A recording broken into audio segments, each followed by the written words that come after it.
విజయవాడలో సంక్రాంతి సంబరాలు రాజకీయ వేడి పుట్టించాయి. విజయవాడ ఎంపీ కేశినేని శివనాథ్ కార్యాలయంలో ఘనంగా భోగి వేడుకలు నిర్వహించారు.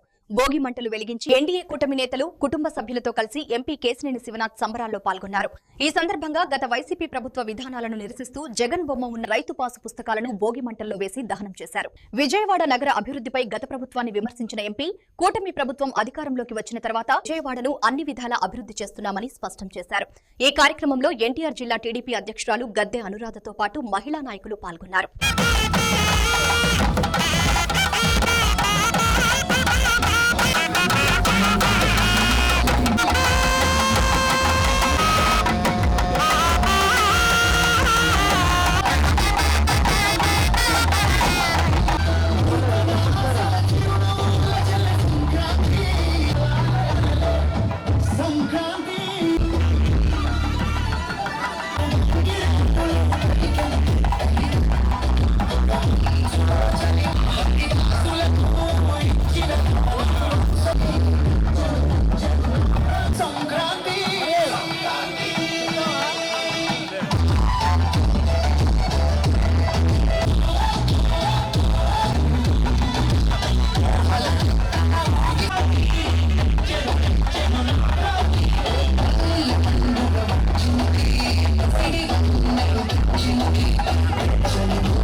సంప్రదాయాలన్నింటినీ అనుసరించి ఎన్నో లక్షల కుటుంబాలు వాళ్ళ తమ సొంత ఊళ్ళు వెళ్ళి తప్పకుండా అందరూ బంధుమిత్రులతో చక్కటి సంక్రాంతి జరుపుకోవాలని ఆశిస్తున్నాను.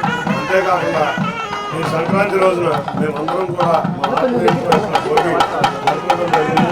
ఈ భోగిలో జగన్ రెడ్డి ఏదైతే రాష్ట్రం మొత్తం మీద తన ఫోటోలతో ఉన్న పాస్బుక్ ఇచ్చి రైతుల స్థలాలను ఆక్రమించడానికి కుట్ర పన్నారో ఆ పాస్ పుస్తకాలన్నింటినీ కూడా ఇవాళ మేము అధికారికంగా రాజముద్రతో ఎవరైతే రైతు అయితే ఆ రైతు ఫోటోతో మేము పాస్ పుస్తకాలు ఇవ్వడం జరిగింది.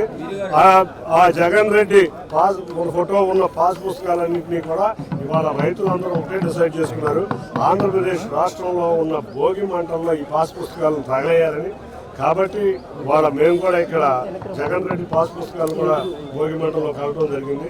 ఇటువంటి చెత్త చర్యల్ని ఆంధ్రప్రదేశ్ ప్రజానికి అందరూ కూడా భోగి మంటలో కలిపారని కోరుకుంటున్నాం. అందరికీ కూడా మరొకసారి సంక్రాంతి శుభాకాంక్షలు తెలియజేసుకుంటా అందరం కూడా సాంప్రదాయ పద్ధతిలో సంక్రాంతిని జరుపుకుందామని తెలియజేసుకుంటాం. విజయవాడ